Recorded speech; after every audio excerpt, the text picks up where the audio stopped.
আমরা যারা পবিত্র হজ পালনের জন্য বাংলাদেশ থেকে বোটে করে পবিত্র মক্কাতে যেতে চাই, তাদের জন্য এই ভিডিওটি। আমরা বাংলাদেশ থেকে বের হয়ে ইন্ডিয়ার সাগর দিয়ে মুম্বাইয়ের পাশ দিয়ে আমাদের করাচি পার হতে হবে। করাচি পার হওয়ার পরে ইয়েমেনের সাগরে এসে আমরা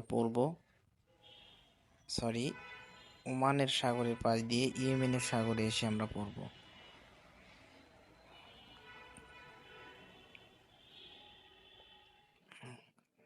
তারপরে আমরা